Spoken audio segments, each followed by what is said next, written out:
L'heure du journal sur la chaîne du Futur. Merci de nous choisir et de nous faire confiance pour vous informer. D'abord, les principales articulations. Le Togo, en fait, séquence 6 ans d'indépendance, un défilé civil et militaire a eu lieu ce jour à Lomé. Les forces vives de la nation se sont retrouvées autour du chef de l'État pour célébrer cet événement. Les militants de l'Alliance nationale pour le changement se sont également retrouvés pour une prière au siège de la formation politique. La célébration de l'ANC tournait autour de la prière. Voilà donc pour les principales articulations de cette édition. On ouvre l'édition bien sûr avec l'information du jour. 27 avril 1960, 27 avril 2016, séquence 6 ans déjà le Togo indépendant. Et ce mercredi, un défilé civil et militaire a eu lieu à la place des fêtes de la nouvelle présidence. Les différents corps de l'armée togolaise ont réaffirmé une fois encore leur attachement à la préservation de la sécurité nationale. Roger Amiran, à l'arrêt, Renault. Chef suprême des armées, le chef de l'État, Faure Gnassingbé, marque par son arrivée le début de ce défilé militaire et civil, marquant le 56e anniversaire de l'accession du Togo à la souveraineté internationale. L'une des rares occasions où le numéro 1 du pays passe plus de temps debout que ses concitoyens. Il était environ 9h30 à la place des fêtes quand le temps est donné par l'armée. L'escadron de la cavalerie, la marine nationale, le bataillon d'intervention rapide, la police, la gendarmerie, la douane, entre autres, toutes ces unités ont défilé avec fierté pour la nation, mais aussi en l'honneur des frères d'armes actuellement en mission de maintien de la paix sous la bannière des Nations Unies.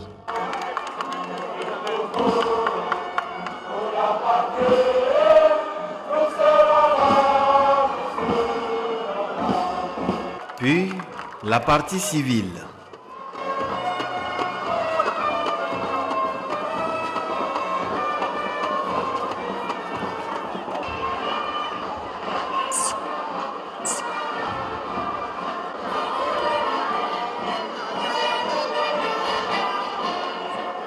C'est qu'en 6 ans d'indépendance, une célébration à la taille de l'événement, en tout cas à entendre plus d'un. Ce qui me marque, c'est cette cohésion nationale que le chef de l'État, Faure Gnassingbé, a réussi à construire.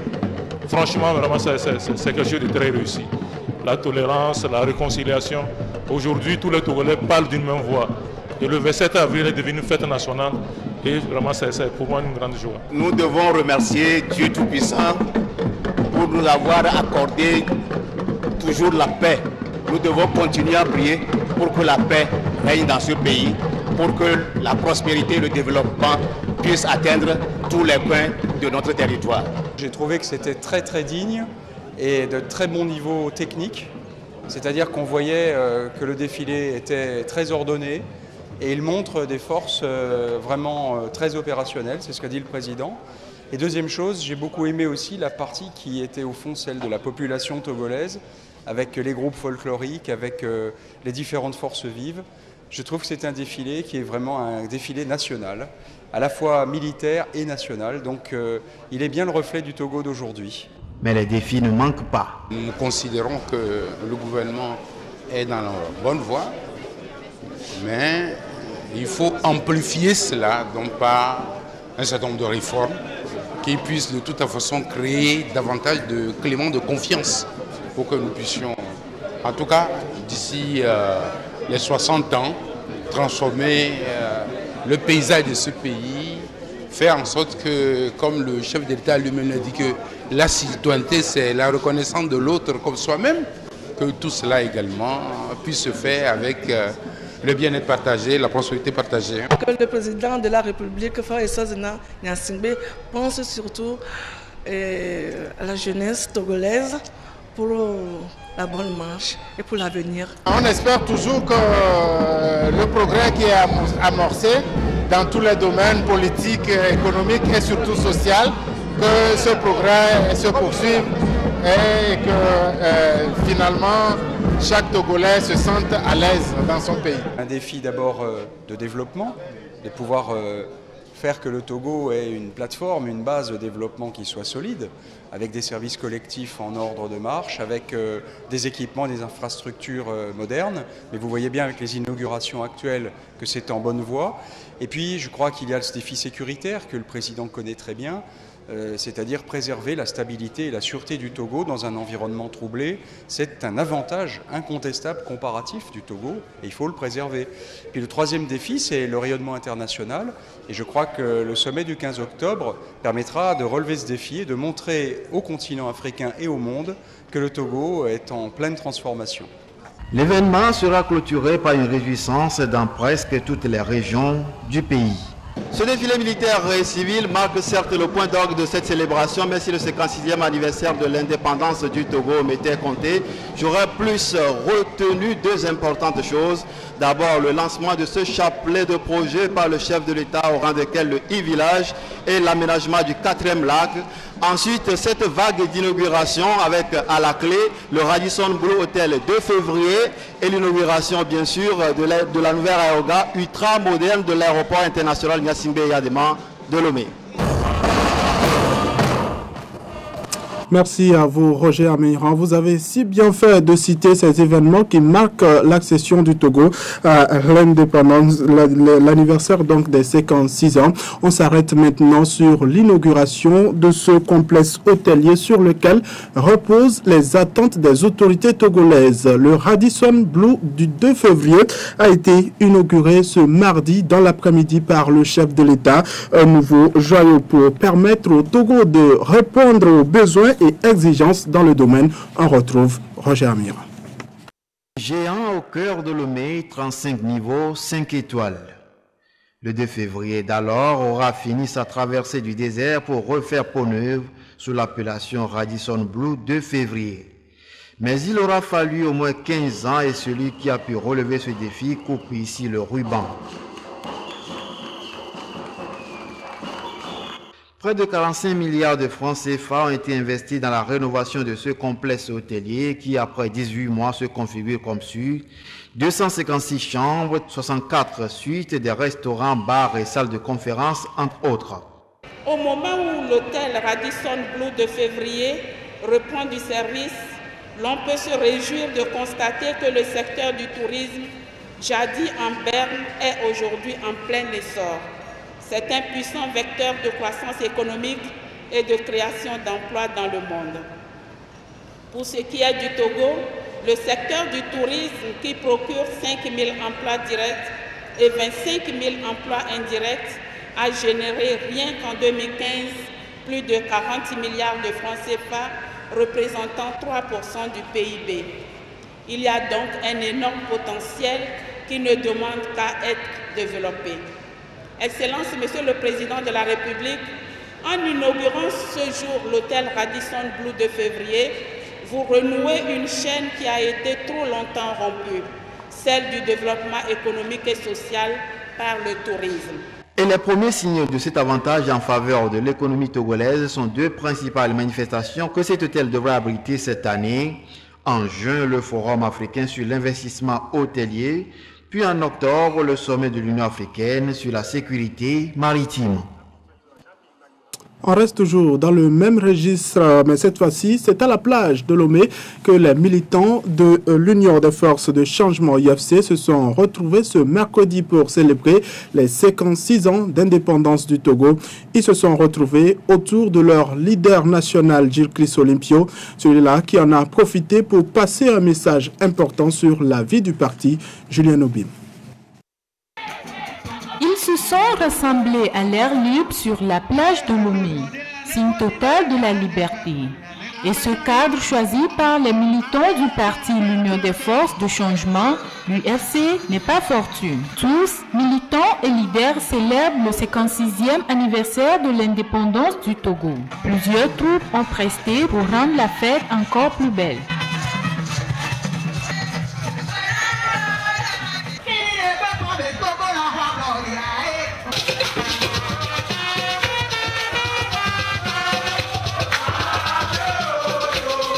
La célébration de la fête de l'indépendance par le parti UFC était également l'occasion pour le leader de ce parti, Gilles-Christ Olympio, de faire passer un message qu'il juge important. L'union des forces de changement est toujours vivant. Nous sommes le parti le plus ancien du Togo.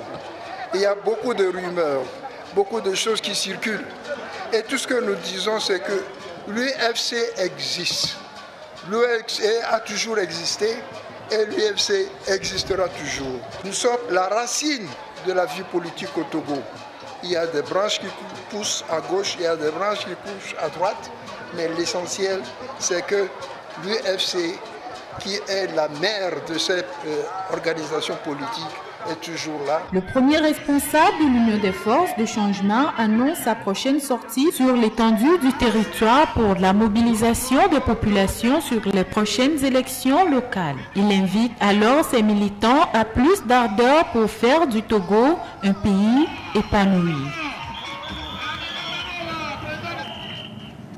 L'Alliance nationale pour le changement ANC n'a pas également manqué cette célébration et c'est à travers un culte célébré à son siège que Jean-Pierre Fabre et ses militants ont célébré l'indépendance du Togo, une célébration placée sous le thème de la prière Birena Malou à Yaovidose.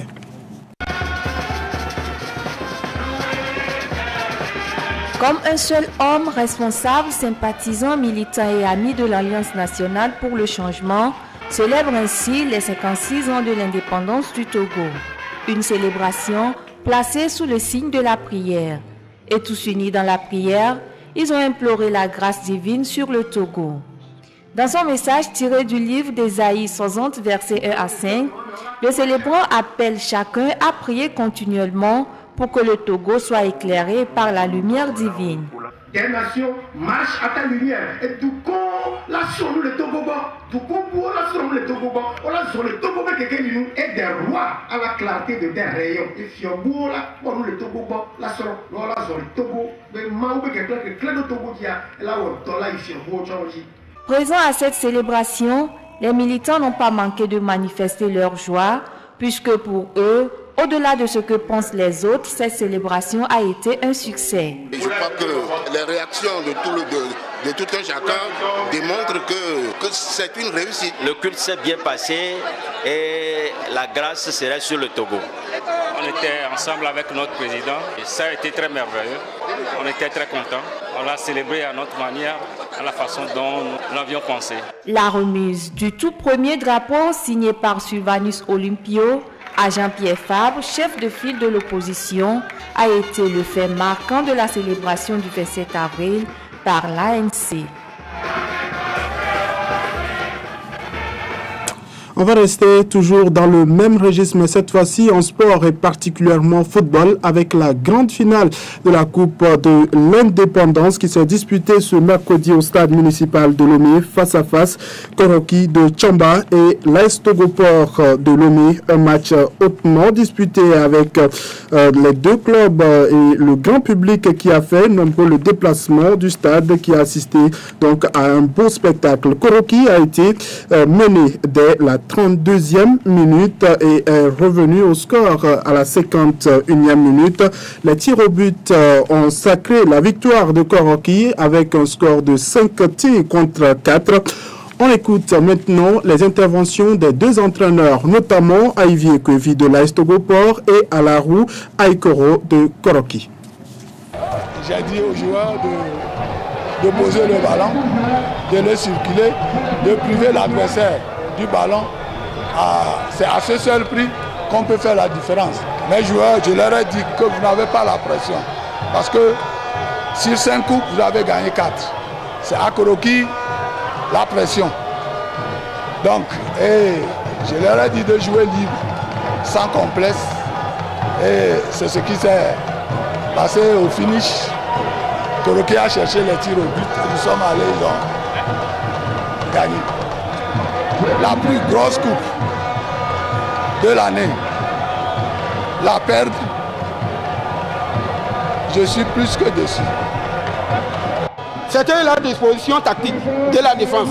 Il ne s'est pas compris, mais bon, on a caissé. Bon, après la deuxième mi-temps, On a pris au niveau du citron. J'ai dit, mes amis, nous n'avons rien à perdre. On doit arriver au bout, jouer jusqu'au bout. J'avais parlé ça que nous irons jusqu'au bout. Et voilà que ça a payé, on a égalisé. Et au tir au but, Dieu nous a suivis. Nous sommes qualifiés pour prendre le trophée. Voilà la satisfaction de l'entraîneur de Koroki de Tchamba qui remporte donc la Coupe de l'Indépendance. L'actualité nationale, cette fois-ci dans un tout autre registre. Dans quelques semaines, les examens vont débuter et c'est le probatoire qui ouvre le bal de ces examens. Déjà dès le 17 mai prochain, nous avons fait le tour de quelques établissements pour voir dans quelle atmosphère les élèves et professeurs préparent cet examen. Ida Ziadouva. Le baccalauréat première partie, c'est le 17 mai prochain. À quelques semaines de cet examen, la concentration est de mise chez les élèves, tous attentifs, suivant le regard du professeur. Ici, au lycée Tokoin Est, les préparatifs vont bon train. Visiblement, c'est la période de révision chez les élèves, d'autant plus que la plupart des professeurs ont fini leur programme. Actuellement, nos professeurs, 90% ont déjà fait pratiquement 95% des programmes. Donc certains sont dans la phase de révision avec les enfants. Bon, donc ceux qui n'ont pas encore fini sont en train de se presser. Ils rattrapent les samedis, certains viennent pour les cours de rattrapage. La plupart sont motivés parce qu'on constate qu'ils arrivent en masse. Même les cours de rattrapage et aussi avec les sujets aussi qu'ils soumettent aux professeurs, on constate qu'ils sont très motivés, ils sont presque prêts pour l'examen. Exercice intensif suivi des corrections et de rappel de quelques points importants. Tout ceci pour mettre les élèves dans de bonnes conditions. Dans les deux classes de première que nous avons visitées, première A4 et première D, professeurs et élèves se mettent à la tâche. Nous sommes en train de corriger le devoir du deuxième semestre et nous sommes en train de nous préparer ainsi pour le bac 1 qui va se dérouler bientôt le 17 mai. À mon niveau, j'ai terminé le programme et nous avons commencé déjà les révisions. Et nous corrigeons ce devoir. La semaine prochaine, nous allons entamer la composition de deuxième semestre. Et après ça, nous allons continuer avec les révisions avant les examens. Sinon, présentement, nous sommes quand même prêts pour affronter les examens. Le programme du soir géo est vaste, mais on a tenu les taureaux par les cornes. Actuellement, on a presque fini le programme, nous sommes sur les révisions. On convie les élèves à venir aux heures où ils n'ont pas cours, tout ça là. Ils respectent ça et j'espère que d'ici la date du probatoire, on sera bien huilé, les élèves vont passer les examens dans les bonnes conditions. Quant aux candidats, même si certains ont la peur au ventre, ils se disent quand même presque prêts. Je suis prête parce que ça fait plusieurs jours qu'on a commencé les révisions dans toutes les matières, puis on fait des interviews pour voir nos niveaux. Donc je pense que nous sommes prêts pour l'examen. Si tu n'es pas encore prêt, tu vas le vérifier par tes notes. Comme ça, si tu as 0, donc tu dois te ressaisir. Donc c'est le moment. Je ne suis pas bien l'examen. Je me réveille très tôt à 4h du matin pour réviser tous les cours. Donc je pars chaque matière, je pars 3 matières littéraires, plus une matière scientifique. Quand je prends maths, français et en plus SVT. On n'est pas tout à fait prêt pour aller à l'examen. On a tout le potentiel pour aller à l'examen. Je peux dire que je suis prête, mais je ne peux pas dire que je n'ai pas peur. Mais avec l'effort, on peut y arriver. Puisque je crois qu'avec la révision que je fais pendant les congés jusqu'à ce moment, je peux y arriver. Donc, si j'ai confiance en moi, la peur là va s'évancer et puis je vais avancer. Chaque élève aura donné le meilleur de lui-même durant l'examen qui débutera le 17 mai prochain sur tout le territoire national. Cet examen leur ouvrira les portes de la classe de terminale. Voilà, ainsi s'achève cette édition du journal. Bonne suite de la fête de l'indépendance à toutes et à tous, particulièrement à ceux de la diaspora qui nous suivent.